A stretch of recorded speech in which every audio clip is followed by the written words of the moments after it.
Hello everybody, I'm Cynical Butthole, and today I'm here to tell you about PC gaming and why you're probably wrong about it.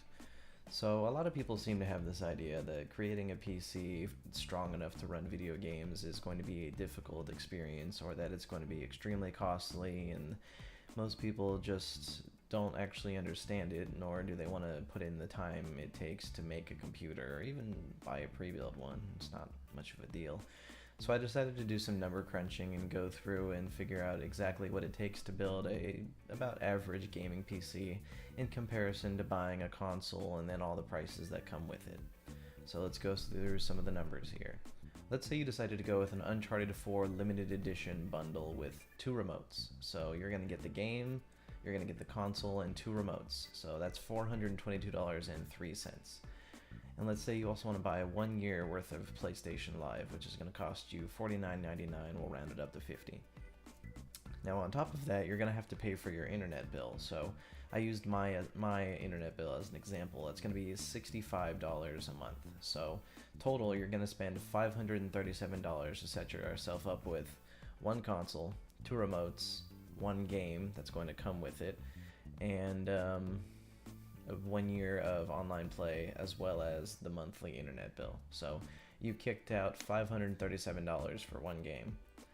Add one game onto that, let's just say it's some AAA developer title, so it's going to be $597. So you're at $600 for two games. It's not a whole lot. And let's say you decide to get a season pass for that game. So now it's at $647. But let's say fuck the season pass and fuck the extra game. You just want Uncharted 4. You don't give a shit about anything else. So you have a total of $537. You have one game now. That's nice. I guess you have two remotes, but not much to do with it besides that. So let's put together a basic gaming computer and let's compare the prices a little bit and weigh out the pros and cons. So in order to get yourself a gaming computer, you're going to need a RAM. So we'll set you up with 8 gigs of DDR3 at like 1600 megahertz.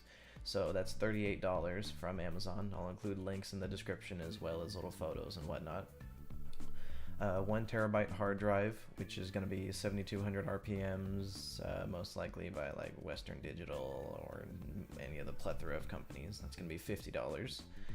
A micro ATX LGA 1150 motherboard, so that's going to be $55. And keep in mind, this is just a minimal budget computer. This is not something you're going to break the internet with, and for the most part, if all you're planning on doing is gaming, you're not going to need anything much stronger than what I'm building here for you.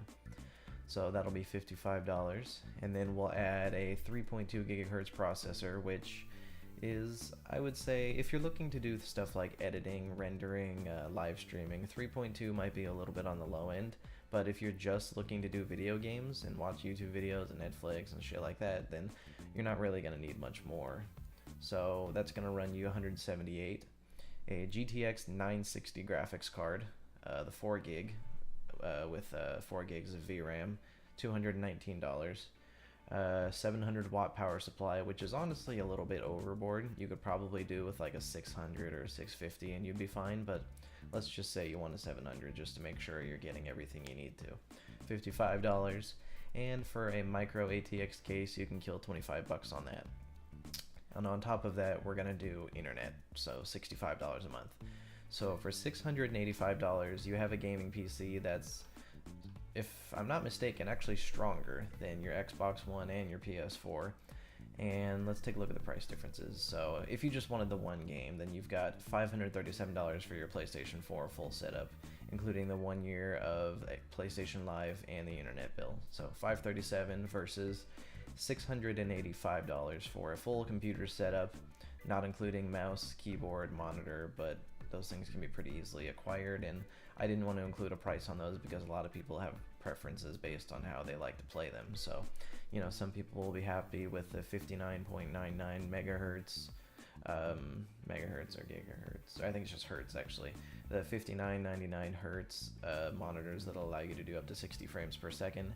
And then there are ones for 120 and 144 hertz that allow for up to 144 frames per second. So I didn't want to put too many limitations on the monitor, mouse, and keyboard because those are pretty much at your own discretion. You can choose to use the old 1995 Windows big ass box monitor if you really wanted to, but ultimately it's just up to you.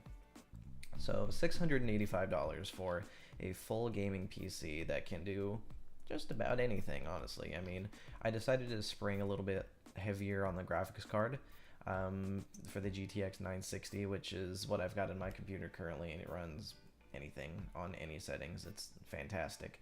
I've also got a little bit stronger of a processor though, so I can do rendering a little bit better, and my editing is a little faster, and yada yada, and it just kind of helps with my multitasking. So that's been really helpful, but let's just look at some of the pros and cons here.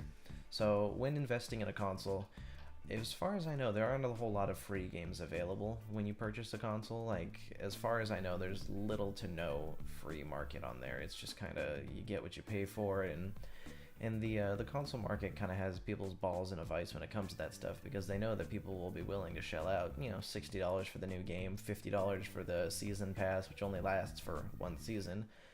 Not too many games, honestly, go past one season for DLC, but in the occasions like Borderlands 2, that there's a lot of DLC for them, even in the next 2 to 3 years. So that's really cool, but you're now limited to that one game that you bought, or if you decided to buy two, the $597 price tag. So that's great and all, but that doesn't do a whole lot, you know? I mean, if you decide to put together a gaming computer, you now have access to Steam, which means you have access to over 200 free-to-play games, and not including the games that are just available on the internet, not even including Steam. I mean, if you guys have played computer games for a while, you'll remember like Area Games, all the different gaming companies that had come out with stuff 1.5 million years ago. So it's really cool to be able to access all that kind of stuff. Not to mention you have access to all the Blizzard games and all the old Blizzard games. Like, I know they released Diablo 3 on console recently, but Diablo 3, Diablo 2, Diablo 1, those are all great, but let's get to the meat of Blizzard, you know? And talk about StarCraft, talk about Warcraft, World of Warcraft, all that good stuff. I'm aware that Overwatch is available on a console, but I feel like it really shines on PC, but I'm probably really biased because I am a heavy PC gamer. I didn't start that way. I started off on the Nintendo 64, and I went to PlayStation 1, PlayStation 2, Xbox 360, and right around when the original Xbox One came out, I built myself a pretty solid computer, and I've been playing ever since. But I feel like the pros heavily outweigh the cons when it comes to doing PC gaming, because at the $685 price tag, that includes internet. You know, if you decided not to do all that, then you're still at only around like what, $620, $630. It's really not a huge difference, and I think people just are under the impression that computers have to be these massive $8 million projects that have to take up 3 rooms in your house and requires a small nuclear facility to run. It really doesn't.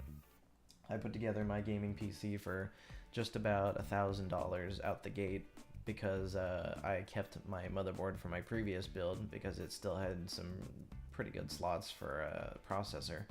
And then I bought like a solid state drive, brand new graphics card, new case, more RAM, upgraded the whole thing, and it's been running beautifully for me. But I think the real magic with computers comes in when you have the ability to upgrade over time.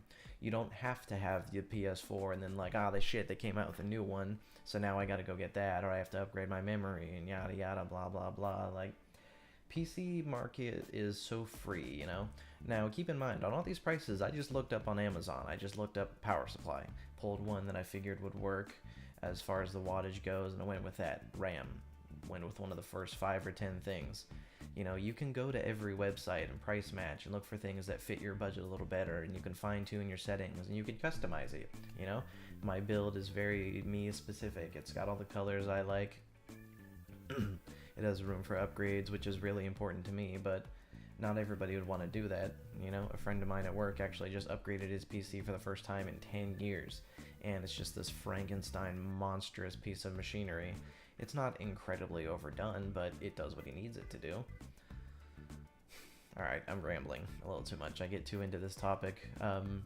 Thank you so much for watching, and I'll see you next time.